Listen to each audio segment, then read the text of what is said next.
Stop throwing thousands of dollars away on random Chinese factories. When people are getting ripped off, most of the time they don't even realize it, and it's not necessarily their fault. So, watch this video before you place your first or your next order.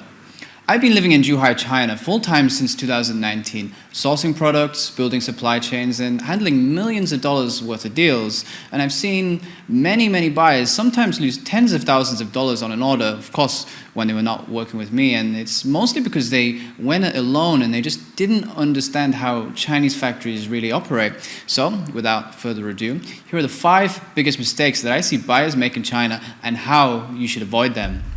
Mistake number 1 is no quality control. One bad batch can really destroy your business, especially if it's something new. Everything's going to be ruined from the start. And you need the factory to understand that your QC isn't distrust of them, it's just your insurance.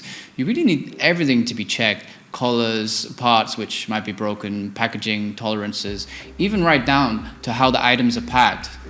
Some buyers think that the factory's own QC is enough. It's definitely not. Factories are incentivized to pass inspections, sometimes by hiding things from you or just partially checking products.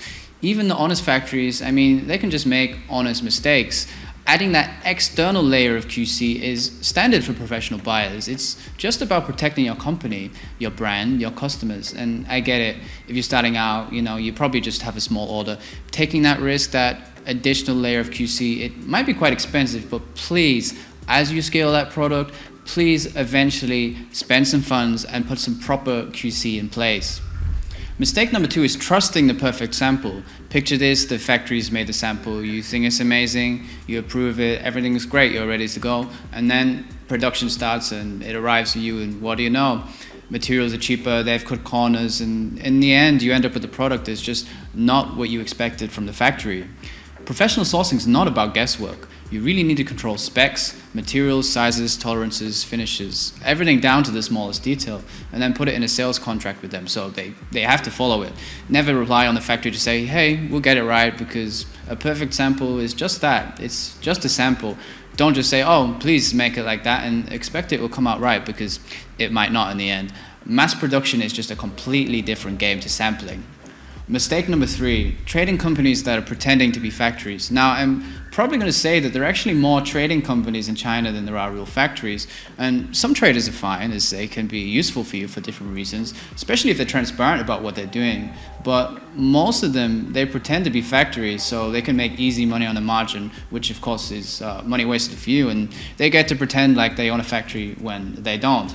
Red flags to look out for: they might refuse video calls, in-person audits, or they might not really want to show you their business license because you can just look up the company and see if they're a trader or not. If you see any of these kind of things, any kind of friction from them, you're probably dealing with a middleman, not a factory. And don't just take their word for it. Middleman, they want the easy money, not consistency and quality. And 100% of the time, they're going to lie to you. If you ask anyone at Alibaba in this industry, they're going to tell you that they own the factory, even if they don't actually.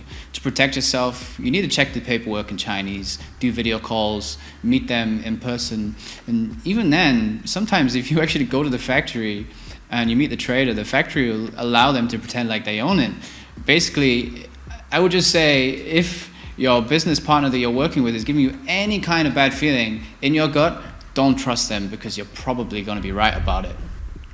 Mistake number 4 is falling for prices that just seem too good to be true.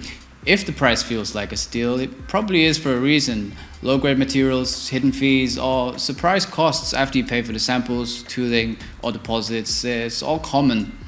Factories know that once you've invested, it's going to be quite difficult for you to leave them. And a bad actor, they can keep charging you for more and more things that you didn't expect. Cheap is often just bait, not a real deal. Always know exactly what you're paying for and what you're not at the same time. Understand the material, the labor, all of the hidden costs before you commit to anything. You can actually pay an engineer to calculate the true cost of your product with and without, the expected factory margin. And that's an extremely useful document if you're willing to pay for it. And it can really help you know exactly what you should be paying and exactly what is fair. Mistake number 5 is misunderstanding the factory flexibility. Chinese factories don't always run like clockwork. Materials can arrive in the wrong color, production schedules can slip, and systems behind the scenes, they can actually be pretty chaotic. Mistakes happen, and that's just the reality of the work. Think of your own job, if you have one, maybe you do. How many times have things just gone wrong. And in a factory, it's basically 10x these kind of problems. Never bank your business launch on a single tight deadline. Please build extra time into your launch, communicate clearly, and understand how the factory operates. Knowing the system lets you plan properly, adapt when things go wrong, and avoid expensive surprises. Anyway, those are the top mistakes I see buyers make in China and how you can avoid them.